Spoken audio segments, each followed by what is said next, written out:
Je donne la parole à Yannick Barthélémy qui va nous parler de la réathlétisation après entorse de cheville. Bonjour, donc, je vais vous parler de la réathlétisation après entorse de cheville, mais plutôt la rééducation. Donc, le message que je voudrais faire passer, c'est arrêter de banaliser les entorses de cheville, que ce soit les patients, les joueurs ou les staffs médicaux, en jouant avec des contentions ou en l'absence de douleur, reprendre le sport sans... la douleur n'est pas un critère de reprise. Donc l'entorse de cheville, on l'évalue à 6500 cas par jour en France, 1,2 million d'euros par jour, soit 1 milliard d'euros par an à la sécurité sociale. Ça représente 25% de l'ensemble de la traumatologie du sport et il y a un grand nombre de récidives qui peut aller jusqu'à 73% selon les études de sport pivot. Et 30% des entorses de cheville évoluent vers une instabilité chronique de cheville et plus de 78% des instabilités développent une arthrose primitive précoce. Donc, les objectifs de la rééducation, c'est de retrouver une cheville stable, d'éviter la récidive, de retrouver une bonne acuité proprioceptive, d'optimiser le renforcement des fibulaires de la cheville et intégrer une composante de reprogrammation neuromusculaire efficace. Donc cette reprogrammation neuromusculaire, c'est de mettre des informations proprioceptives de qualité avec des informations motrices efférentes pour développer un couple musculaire puissant et automatiser les stratégies de protection articulaire. Donc une étude intéressante a été réalisée à l'Université de Savoie pour savoir si nos stratégies de réhabilitation étaient assez efficaces. Donc c'est une étude qui a été réalisée sur des étudiants en STAPS, sur 600 étudiants. Et il y avait la moitié qui avait fait une entorse et d'autres parmi ceux qui avaient fait une entorse, il y avait la moitié qui avait fait de la rééducation sur des plateaux instables, des tapis RX, des trampolines, des plateaux de Freeman, et ceux qui n'avaient pas fait de rééducation. Et on peut voir que le taux de récidive, il est aussi élevé dans ceux qui avaient fait de la rééducation que par rapport à ceux qui n'avaient pas fait de rééducation. Donc, ceci, c'est interpellant quant à nos stratégies de rééducation. Et on peut voir qu'il y a seulement 57% des sujets qui ont fait de la kiné après une entorse de cheville. Donc ce n'est pas dans les mœurs de faire de la rééducation après une entorse de cheville pour tout le monde. On s'est rendu compte que Postel a fait une méta-analyse, on s'est rendu compte qu'il n'y avait aucun consensus sur l'efficacité des exercices de proprioception sur la prévention de la récurrence traumatique. Et on s'est rendu compte que les outils instables classiquement utilisés ne permettaient pas de cibler la proprioception de la cheville. Donc, les objectifs de la rééducation, c'est de respecter la cicatrisation ligamentaire et de proposer une remise en charge précoce et une mobilisation sécurisée précoce. C'est les travaux de police, de Blickley, qui montrent une prise en charge, une remise en charge optimale. Et on s'est rendu compte qu'une mobilisation du talus pendant 2 semaines améliore la douleur en dorsiflexion 8 à 10 jours post-lésionnels.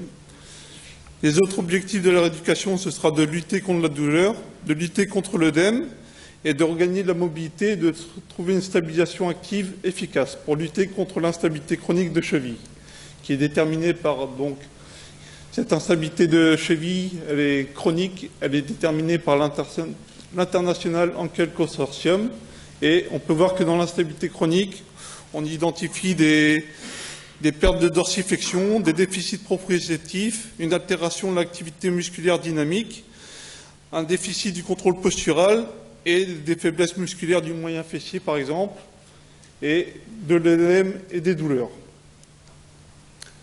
Donc, on peut se pencher sur un nouveau système de rééducation.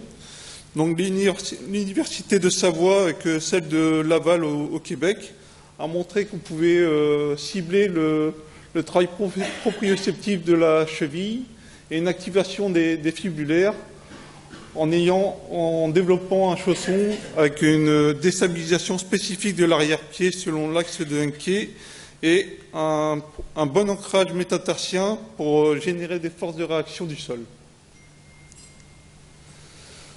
Dans la rééducation, il faudra cibler un bon renforcement des fibulaires, en charge de préférence, en excentrique et en concentrique, des éverseurs. Et on a pu voir que chez les sujets instables chroniques, il y avait une grosse faiblesse excentrique des éverseurs en charge. Et que l'isocinétisme, qui paraît le gold standard de l'évaluation de la force musculaire, elle a été contrecarrée par cette orthèse qui permet d'évaluer les sujets instables des sujets sains non instables.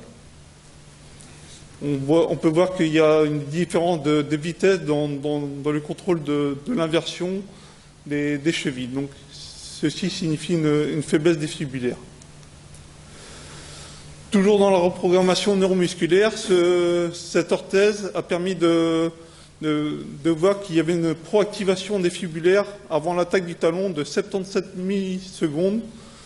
C'est l'étude qui a été développée par Forestier et Toschi en 2005 et qui a été reprise par l'équipe de Hertel en 2014. Et cette proactivation des fibulaires est intéressante pour contrecarrer le délai électromécanique des fibulaires qui est de 75 à 80 millisecondes. Ce chausson, il permet aussi de travailler la locomotion avec une déstabilisation physiologique embarquée et spécifique. Elle permet de faire de la marche classique, des sauts, parce qu'il est intéressant d'intégrer des tâches continues plutôt que d'intégrer des tâches isolées, par exemple. Et on peut aller vers la gestuelle sportive progressivement. Donc, concernant la reprise sportive, il y a quelques auteurs qui ont dernièrement Tassignon à la VUB à Bruxelles et Wikström qui a essayé de déterminer des critères de reprise sportive. Et malheureusement, il n'y a aucun consensus sur les critères de reprise sportive pour les auteurs. Les meilleurs critères décisionnels seraient la capacité du sportif à suivre les étapes de progression en intensité et en difficulté sous l'œil avéré du kiné ou du préparateur physique. Et il est important de prendre en considération le retour verbal du sportif sur sa confiance au cours de cette progression, et non pas le délai de temps qui n'est pas linéaire, et on peut voir qu'il est variable suivant le temps avec différentes étapes de discussion. Il faudra, avant la reprise sportive, il faudra détecter les déficits résiduels en prévision du retour au sport, soit par des questionnaires validés, le A2I, le FAM et le Cumberland Ankle Instability a été validé en français. On verra s'il y a un test d'amplitude de dorsiflexion qui est diminué et qui évoque une probabilité supérieure de récidive. Un test de force des abducteurs de hanche qui sera intéressant à réaliser parce que s'il y a une faiblesse des abducteurs de hanche, on va augmenter le couple inverseur de la cheville. Il faudra détecter la faiblesse des éverseurs et on fera un test proprioceptif analytique, le matching test, qui permet d'évaluer à 2 degrés près le positionnement de la cheville en inversion. Et des tests fonctionnels de type équilibre monopodal, les yeux fermés. On pourra mettre en place des tests posturodynamiques avant la reprise sportive, donc des hop tests ou des latéral hop tests ou des multiple single hop test, plus le Y balance test. À noter que le multiple hop test, qui est le schéma représenté à gauche, serait assez prédictif d'une entorse latérale de cheville dans les non-contacts, pas les réceptions de cheville sur le pied d'un adversaire. Ce sera assez spécifique. J'ai essayé de le mettre en place une fois et malheureusement, le sujet, dès le deuxième saut, il s'est planté. Donc, méfiance quand vous le faites, parce que assurez-vous d'avoir fait une bonne rééducation avant de le faire.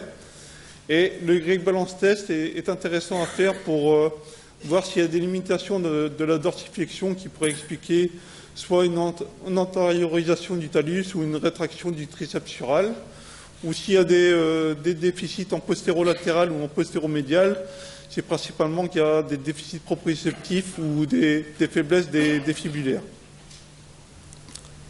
En conclusion, il est important de bien prendre en charge la première entorse.